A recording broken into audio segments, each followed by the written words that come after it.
All right, welcome back for another deep dive. Today we're tackling listener request, actually, the Kanem-Bornu Empire. Oh, a popular one. Yeah, it was definitely saw a lot of interest in this one, and we're diving into Wikipedia today Oh, okay. to uncover well, it's incredible history, but get ready for some surprises along the way. Yeah, this isn't your average ancient history. Right. This African empire, it had it all. Really intrigue, military innovation. Wow. Yeah, and a story that spans centuries. All right, so set the stage for us. Like, what are we talking about here when we say Kanem-Bornu Empire? Yeah, so imagine this, a civilization thriving for over a millennium. A millennium? That's like, what is that, 1,000 years? Yeah, over 1,000 years. Wow. Yeah, leaving its mark on regions that are, they cover parts of modern-day Nigeria, Niger, Cameroon. We're talking Libya, Chad. Like, this was a big deal. Yeah. This empire, its influence, it wasn't just regional, it was really transcontinental. Wow. It shaped trade routes and impacted power dynamics for generations. I mean, 1,000 years. I can't even fathom. It's hard to wrap your head around, right? It really is. Where do we even begin? Well, like a lot of these ancient civilizations, Kanem-Bornu's origins, they're a little mysterious. Mm-hmm. Our good friend Wikipedia highlights two prevailing theories. Okay. So the first theory points to the Kanembu people, Okay. a nomadic group, and they migrated south around 700 AD, and they were potentially driven, at least in part, by desertification, the Sahara Desert expanding. So climate change pushing people, I mean, it makes sense, right? We've seen it throughout history. Exactly, and even back then, Yeah. it speaks to that impact, that profound impact on civilizations. Yeah. But it gets interesting because the second theory links Kanem-Bornu's foundation to refugees fleeing the Neo-Assyrian Empire's collapse around 600 BC. Oh, wow. So that's like way before. Completely different timeline. Totally different. Yeah. We're talking about, the collapse of a Mesopotamian empire, Oh. and somehow they end up in the heart of Africa. So, I mean, talk about a journey. A long and winding road, Mm. but it is a fascinating possibility, and it kind of speaks to how interconnected that ancient world was, even over these vast distances. Right. And so whether or not one theory is true or the other, Kanem-Bornu, it's strategically positioned at these crossroads of really valuable trans-Saharan trade routes. So those arteries of the ancient world, Yes. pumping goods, knowledge, and sadly people. Right. Yeah, and that's the thing. It's kind of the sad truth of it, that we can't talk about Kanem-Bornu without talking about the trans-Saharan slave trade. Sure. It's a significant part of their history. Right. We're talking about a trade network where people were taken from regions south of the Sahara, Right. transported north, and often they were destined to be exchanged for horses, weapons, luxury goods, really whatever. Yeah. It's just a good reminder that, even amidst cultural flourishing, there are always darker sides to the story. Always. And it wasn't just limited to the continent, though, was it? No, sadly not. Actually, our Wikipedia deep dive, it reveals that by the 17th century, even European slaves, and these were people captured by Barbary pirates, Right. they were tragically woven into this trade network, Oh. and they ended up in places like Bornu. Oh, well. So it really underscores just how vast and complex this network was, Yeah. touching lives across continents. And they had staying power. I mean, wow, that's incredible. Yeah. So we have this backdrop of a very strategic location, a very complex relationship with trade. Mm-hmm. But what about the people? Like, who are the characters who made Kanem-Bornu, this powerful empire? So that's where the Safavid dynasty comes in. Okay. And let me tell you, their story is just full of twists and turns. It's fascinating. Okay, so 1,000 years, over 1,000 years, that's what we're talking about, Ro. Over 1,000 years, that's what they ruled for, the Safavid dynasty. Can you imagine? Really? And they transitioned from these nomadic roots to establishing a permanent capital at Njimi. Now, speaking of Njimi, this is where it gets a little weird. A little out there. Yeah, so I read that the Mai, that was the ruler of Kanem-Bornu, right? That's right. They would hold court from inside a giant cage. Inside a cage. Can you imagine that? Have you ever heard of anything like that? I mean, it's certainly unique and we can't say for sure, but it gets the imagination going, right? Totally. Yeah. Was it a power move? Was it a form of protection? Maybe even tied to some spiritual beliefs? Or was it, just a way to control access? Who knows? That's like a physical cage, but like a symbol that's open to interpretation. Exactly. And it just reminds you how much context we might be missing when we look at the past, how different things might have been perceived back then. Yeah, very different times, very different perceptions, for sure. And it highlights the need to approach this with an open mind. For sure. And, Cage aside, the Sayfawa were very adept at consolidating power. Yeah. They expanded their empire's borders through these very strategic alliances and military campaigns. And they established diplomatic ties that stretched all the way to North Africa. Really? Wow, they were connected. And you're talking powerful Sayfawa rulers? Oh, yeah. I mean, you can't talk about them without mentioning Mai Idris Alooma. A legend. Right, from 1210 to 1259, that's what, like almost 50 years? Yeah, he was there for a while. Right, he oversaw this, like, the high point of their influence, didn't he? Yeah, he was a skilled diplomat, a true warrior, and under him, Kanem-Bornu it blossomed, it reached this pinnacle of power and influence. Wow, so tell me about this guy, like, what kind of ruler was he? I mean, he knew how to make an impression. Okay. So, under his leadership, the empire's armies were a force to be reckoned with. I mean, thousands of horsemen, right? Wow. He expanded Kanem's territory, as far as the Fezzan region, which is modern-day Libya. Okay. And he forged all these strategic partnerships. And get this, he even sent a giraffe as a diplomatic gift. A giraffe. Now, that's a way to make an entrance. Can you imagine? Like, this is what people were talking about. They're still talking about it today. I'd be like, did you hear so-and-so sent a giraffe? Yeah, that's a power move. Yeah. But as with many empires, periods of expansion and prosperity, they tend to, they plant the seeds for future challenges. Yeah, because it can't last forever. Never does. It's true. And Kanem-Bornu's story, it's far from over. Right, because we have to get to these internal struggles that start to weaken Yes. Kanem-Bornu from within. Absolutely. But we're going to have to save that part of the story for another deep dive. And those pressures weren't messing around. Right. Like, what were the internal struggles that really started to weaken Kanem-Bornu? Well, one major factor, succession disputes. Okay. Within the Sayfawa dynasty itself. So, like, infighting? Yeah. Right. And it's so interesting how these empires, so often it seems like they kind of crumble from within.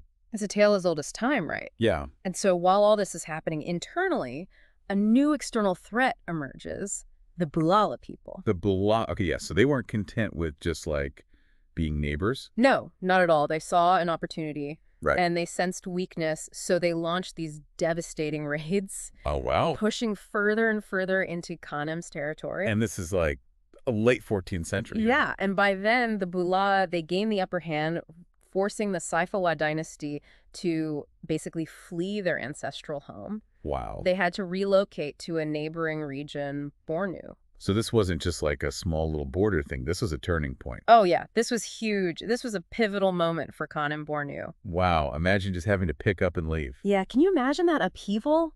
That sense of loss, but also maybe, a glimmer of hope for a fresh start. Yeah. Like, what are we going to do now? Exactly. I mean, did they view it as a defeat or as an opportunity? It's a good question.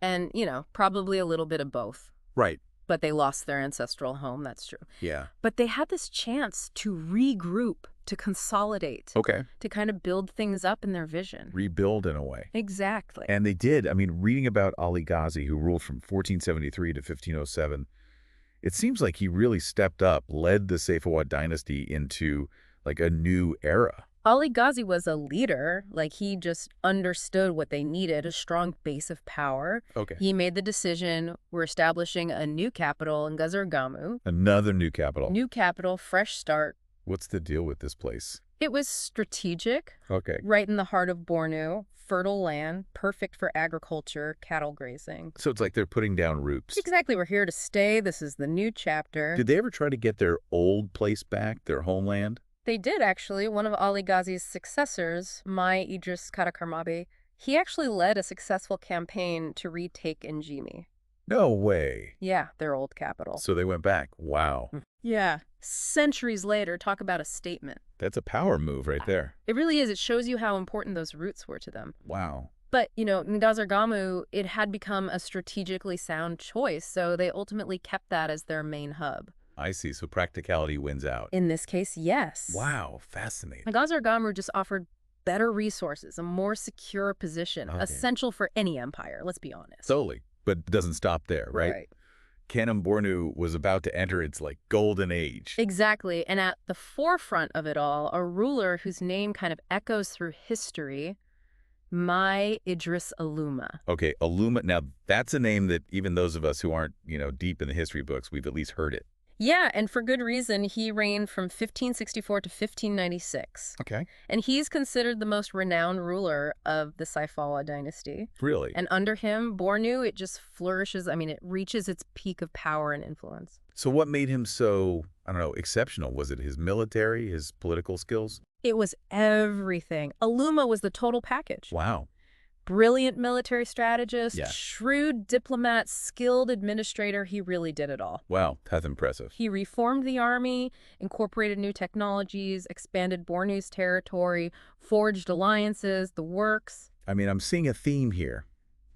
Successful empire, strong military. It goes hand in hand, right? I mean, And Alooma, he upped their game. He adopted mounted Turkish musketeers armed with firearms. so they have guns now. Yeah, cutting-edge technology for the time. That's a game changer. Huge advantage, you can imagine. Yeah, nobody's messing with that. And he didn't stop there. Oh, no. Scorched earth strategies, denying his enemies resources, Darn. defensive shield walls. Okay. He was a true innovator when it came to warfare. Like he's playing chess and everyone else is playing checkers. Exactly.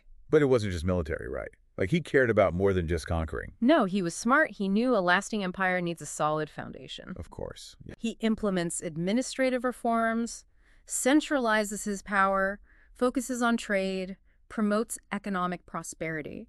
So it's not just about conquering new lands. It's about what you do with them. Exactly. It's about establishing order, stability, making sure it thrives even after you're gone. And that's the thing.